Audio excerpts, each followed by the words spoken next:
Приветствую вас, друзья, в эфире «Геоэнергетика Инфо». С вами на связи Светлана Пикта и Борис Марцинкевич. Борис Леонидович, здравствуйте. Всем добрый день. Печальная новость. В Керченском проливе потерпели крушение два российских танкера «Волганефть-212» и «Волганефть-239». Вот так вот, не в результате боевых действий, а в результате шторма. Борис Леонидович, прокомментируйте, пожалуйста. Я думаю, что, конечно, следствие разберется, что там происходило. Давайте то, что известно уже сейчас. «Волганефть» – это самый распространенный речной танкер времен Советского Союза. Как видите, тут даже и названий каких-то нет, просто по номерам. Номера достаточно приличные – 212, 239. «Волганефть-212» в этом году отметил свое 55-летие. Прекрасное судно, способен перевозить до 5000 тонн нефти или нефтепродуктов, тот и другой класс. И, конечно, нельзя не порадоваться тому, что эффективный частный собственник удалось приватизировать все наши государственные торговые суда. Это просто прекрасно, это действительно здорово помогает.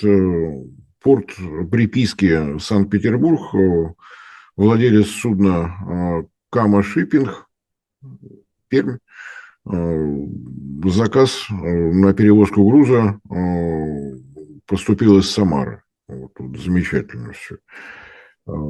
Можно ли рассчитывать разлив нефти, нефтепродуктов уже состоялся, уже, разумеется, состоялось требование президенту убрать все экологические последствия. Кстати, тоже говорит о том, что эффективный частный собственник, он просто прекрасен. Нужно распоряжение президента, чтобы заниматься уборкой того, что стало результатом. На мой взгляд, настолько показательно то, что произошло, что и слов-то нет. К сожалению, одного моряка не удалось спасти, то есть еще и человеческие жертвы здесь. Суда класса река Муре на такой шторм в море не рассчитаны, просто не рассчитаны. По какой причине ему позволили выйти из порта, кто давал разрешение, будем ждать новостей от Следственного комитета. Попав в такие условия, экипаж судна пытался сделать то, что можно было, но в результате сел на мель, корпус просто разломало на части. Еще раз, судно 1969 года выпуска. Я думаю, что постарше многих из наших зрителей и даже ведущие, вот такое замечательное судно у нас продолжало ходить. Это тот На мой случай, взгляд, когда прибыль победила трезвый расчет какой-то и здравый смысл. здесь тоже не все так просто, ведь право на выход из спорта дает владелец спорта. Там есть соответствующие государственные службы, по какой причине не были учтены метеоусловия, шторм не был внезапным. Опять же, это работа для Следственного комитета, а для нас повод поразмышлять, что у нас, собственно говоря, происходит с нашими судами. На мой взгляд, я неоднократно повторял мое личное мнение, я готов выслушать любые возражения разумные. Экономический суверенитет России возникнет только в тот момент, когда российские товары будут продаваться на российских биржах за российские рубли на основании котировок, рассчитанных российскими рейтинговыми агентствами, и уходить к покупателям на судах, построенных в России. Если вот все эти условия не достигнуты, все у нас выглядит несколько незавершенным, так скажем.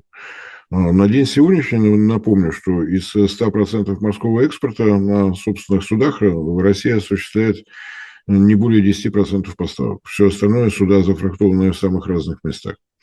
Если говорить о наших реках, если, я не самый большой историк, но то, что Россия страна рек и городов, было известно достаточно давно, и освоение нашей территории шло по рекам. Так было. Так было всегда.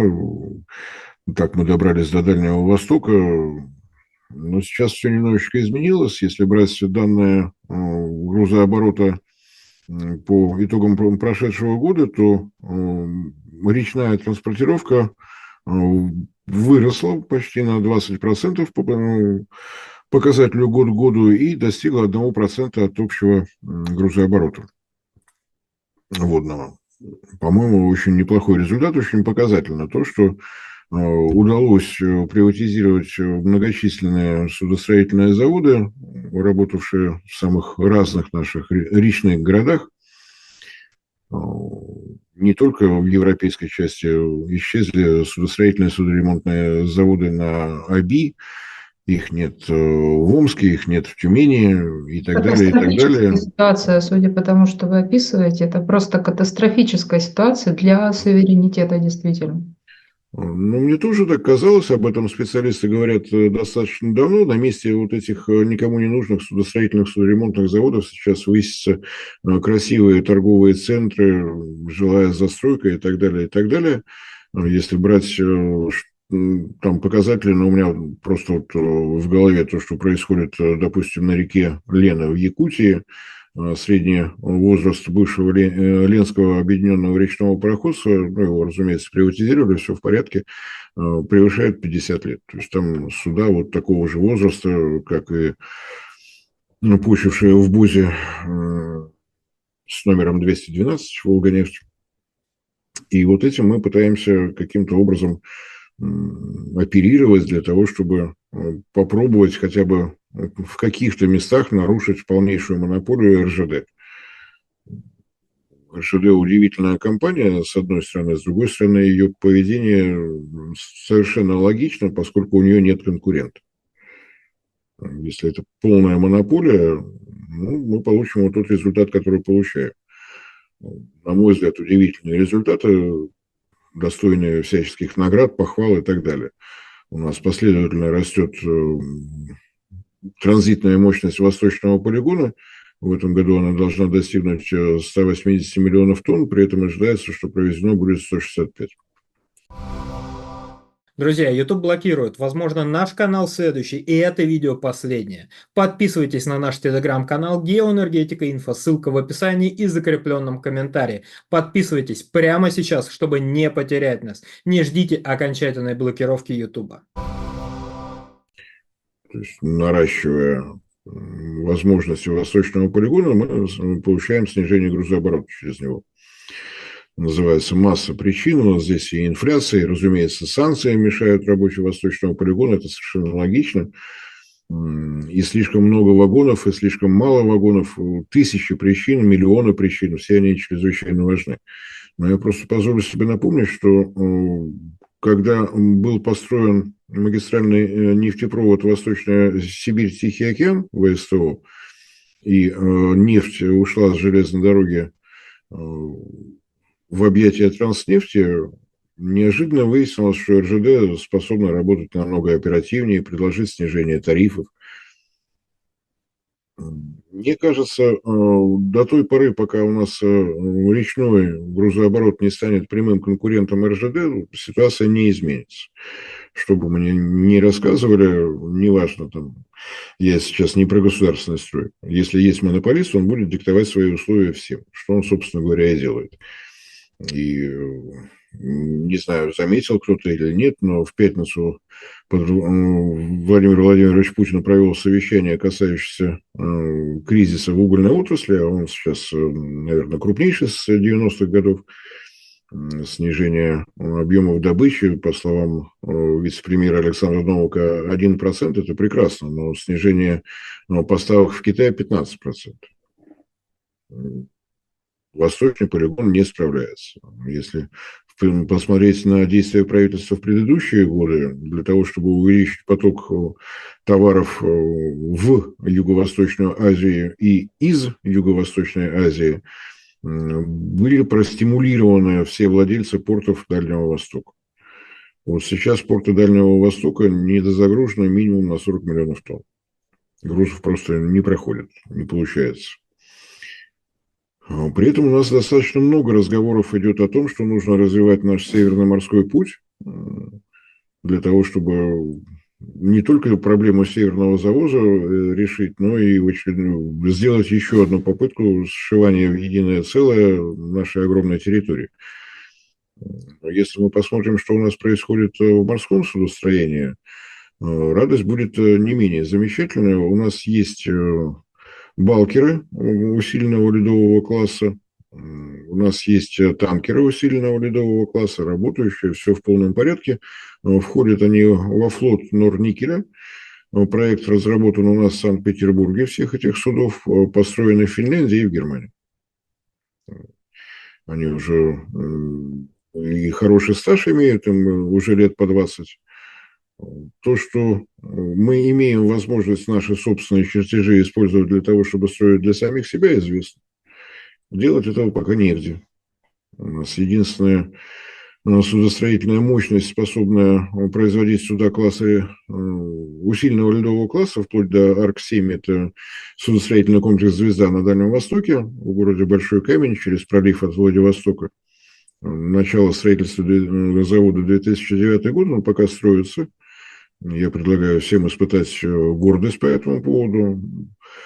Если мы говорим, допустим, о энергетике, то компания «Росгидро» долгое время заканчивала советские долгострои, Бурейскую ГЭС, Богучанскую ГЭС. Но теперь у нас есть свой собственный долгострой, нам есть чем гордиться, а то у нас были только советские долгострои, теперь свой есть. Все хорошо.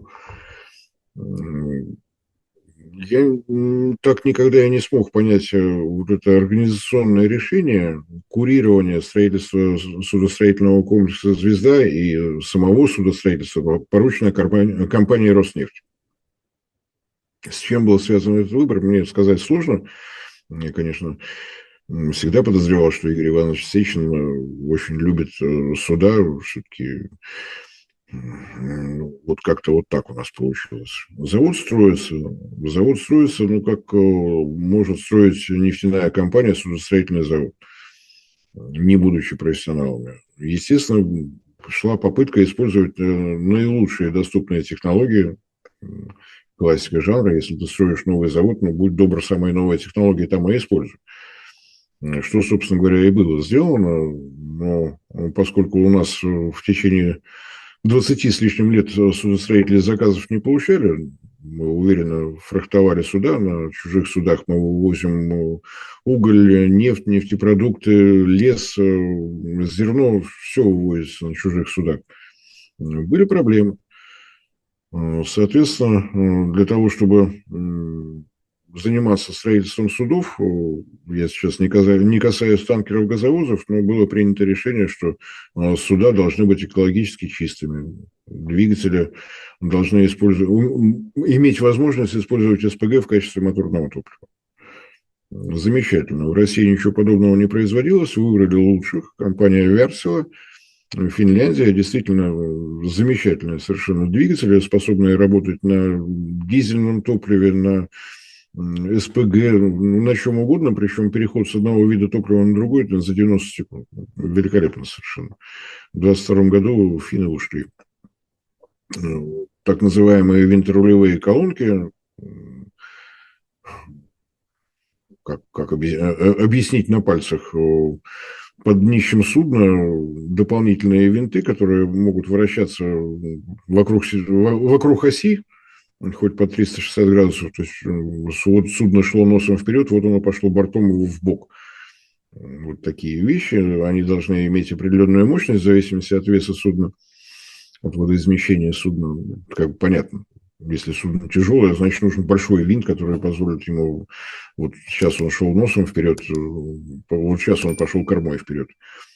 Придумка была сделана в Швеции в свое время просто для пассажирских судов, для удобства швартования. То есть подходим к причалу боком и со всеми удобствами. Технология была взята у компании General Electric, совместное предприятие, завод «Сапфир» построен, хотя у нас есть собственные винторулевые колонки, но не такой мощности, которые были необходимы, и для того, чтобы не ждать, пока будут проведены научно-исследовательские опытно-конструкторские работы, взяли тех, кто это делать умеет профессионально. Разумеется, они ушли. Ну и вот приблизительно такая ситуация. Ну и кроме того, да, прекрасный завод, я уверен, что действительно эту вторую очередь достроят. Строит, разумеется, не российская компания. Федеральная антимонопольная служба считает, что должна быть конкуренция. Ну и давайте вот представим 2009 год, Дальний Восток, кто мог взяться вот за такой объект. Разумеется, на тендер пришли китайские компании, кто бы спорил.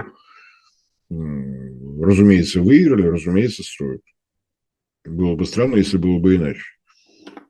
На тот момент, конец нулевых годов, на Дальнем Востоке мощных строительных компаний просто не было физически. Вот результат. Когда построят, чем все это закончится? Необходимую корабельную сталь, ближайшее место, где она производится, это Магнитка. Если говорить о ее поставках на Дальний Восток, то для крупных танкеров, газовозов, длина листа 30 метров не пропускает Североморский тоннель. То есть для того, чтобы сталь там появилась, есть всего два варианта. Либо поставка по Северному морскому пути, но с Магнитки еще до Северного морского пути надо добраться, либо все намного проще. Можно купить в Китае, в Южной Корее, в Японии. Никаких проблем.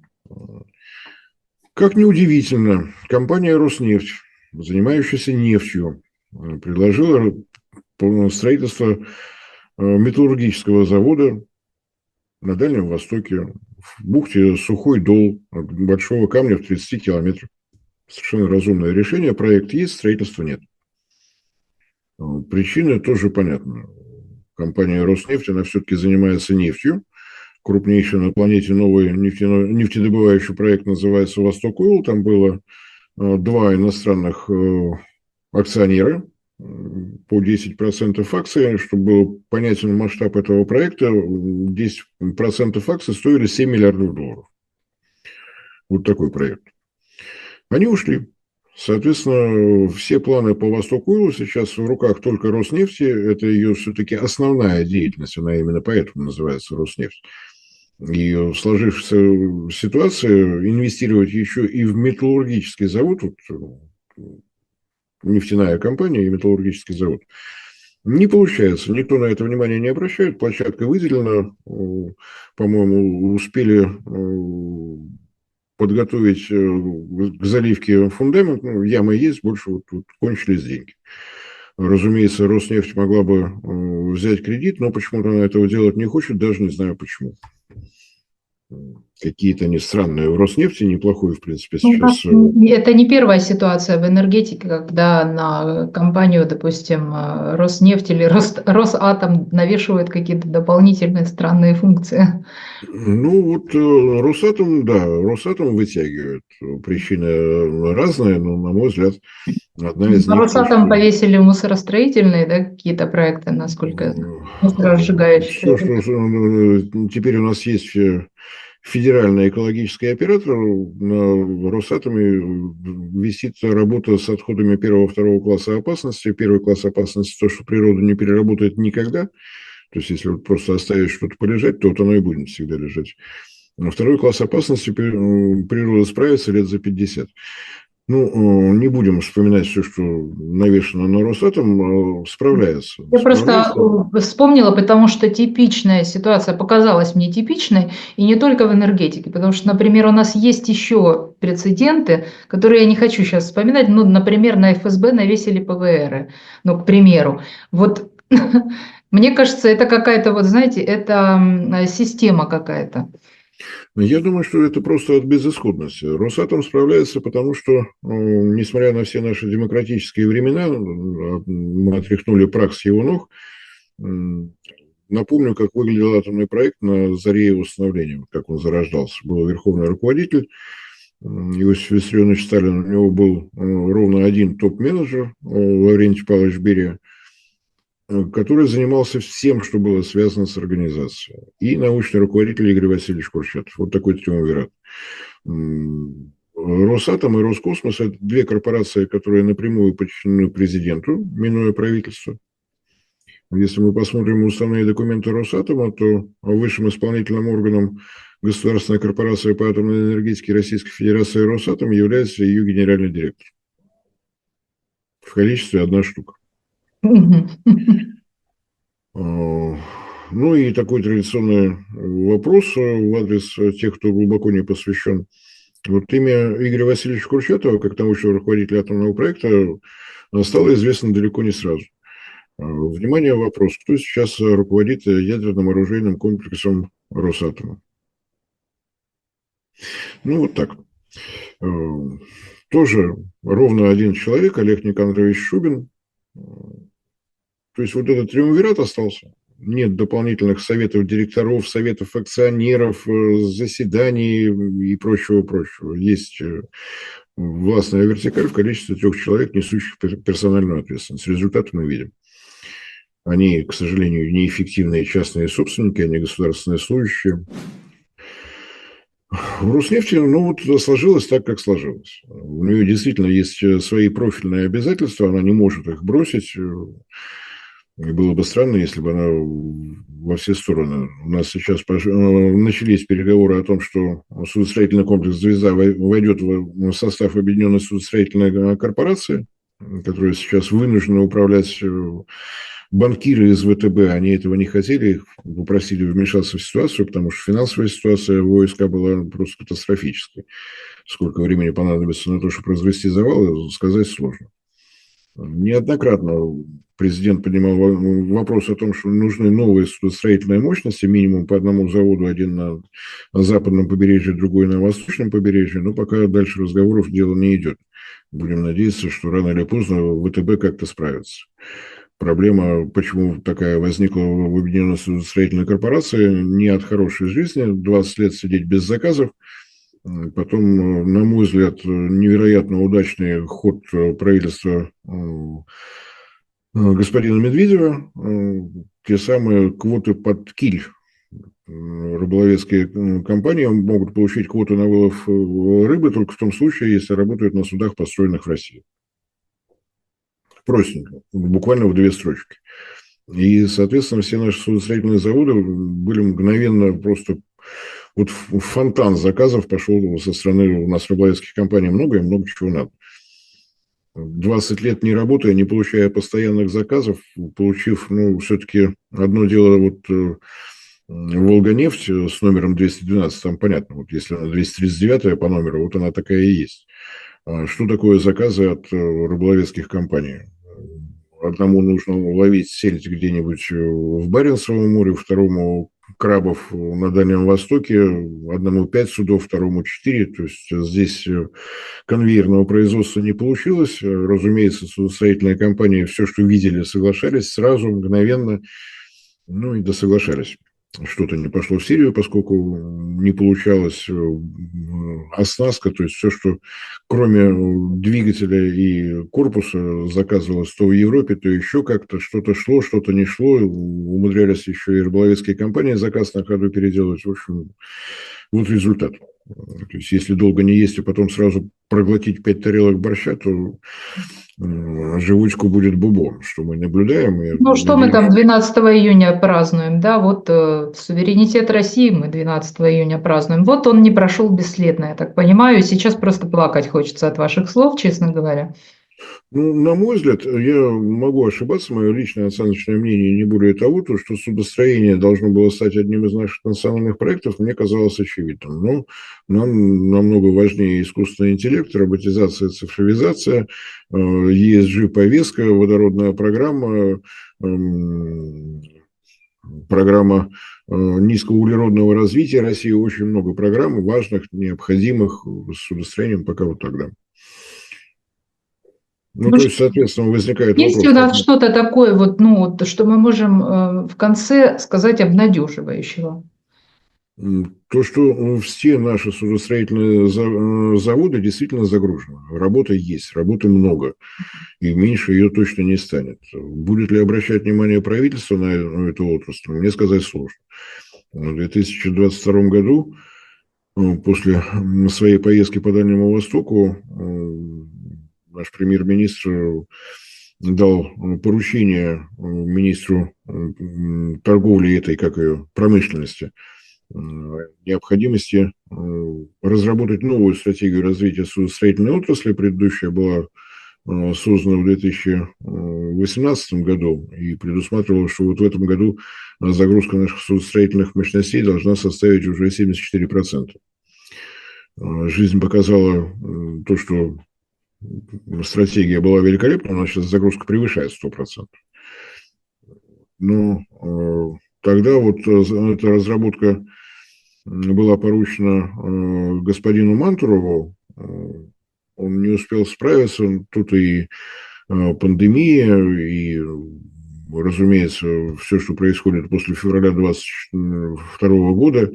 Но сейчас, я думаю, что под контролем вице-премьера, курирующего развитие промышленности господина Мантурова, программа обязательно появится. Правда, в распоряжении премьер-министра в качестве даты, когда это было необходимо сделать, фигурировал декабрь 2022 года, но немножечко запаздывает. Но я думаю, что вот новый вице-премьер, он ошибки министра исправит. Мгм. Обязательно. Ох, Пока вот так. с тяжелым сердцем заканчиваем разговор, но ничего не поделаешь, надо работать, и другого выхода у Работы нас нет. много, и то, что, Да. повторяю, судостроение не стало национальным проектом, для меня как-то вот досадно немножко. Но что меня утешает, что мы поднимаем эту тему, нам никто не затыкает рот. В этом смысле мы можем хотя бы хоть как-то в какой-то мере поспособствовать. Ну, слава богу, нас никто при этом не слушает, вообще все в полном порядке, мы имеем Нет, право развиться неправда, как хотим. неправда. Совершенно не так. И я думаю, что именно вот благодаря этим просмотрам и вас люди слушают и смотрят, и любят, и, может быть, что-то сдвинется с мертвой точки. Очень многое сейчас зависит от ВТБ, с какой скоростью банкиры смогут исправить финансовое положение ВСК, сказать сложно. Надо все-таки отдавать себе отчет в том, что они банкиры. И им сейчас на ходу принять все то, что было сделано в ВСК за вот эти годы, не так просто. И разобраться, почему срывались сроки заказов, почему все обросло какими-то штрафными санкциями во все стороны, не так просто. Разумеется, нужны смежники.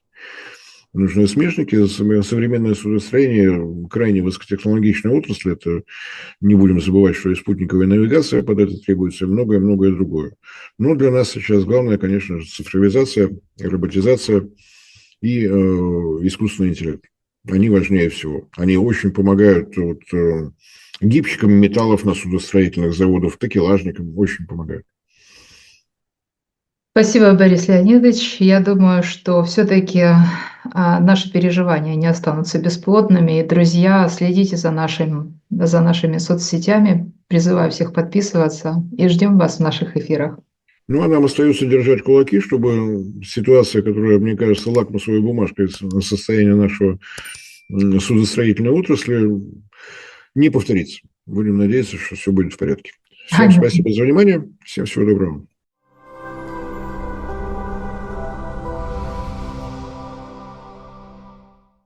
Друзья, в очередной раз напоминаю о том, что полное название нашего канала – независимый аналитический онлайн-журнал «Геоэнергетика Инфо». И слово «независимость» после того, как была отключена монетизация со стороны Ютуба, для нас стало дорогим, ценным, близким.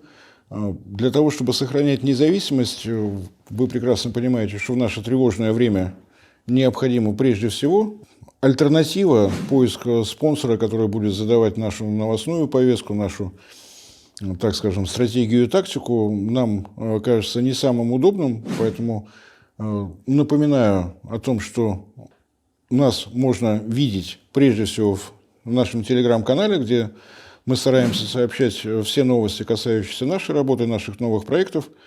Вы нас можете видеть на портале ВКонтакте, вы нас можете видеть в Дзене, вы нас можете поддерживать за счет того, что у нас имеется страница на Sponsor.ru. Все это будет в описании под этим моим кратким вступлением с напоминанием о том, что если вы хотите, чтобы проект «Геоэнергетика Инфо» продолжал развиваться, нам необходима ваша помощь и поддержка. Большое спасибо за внимание.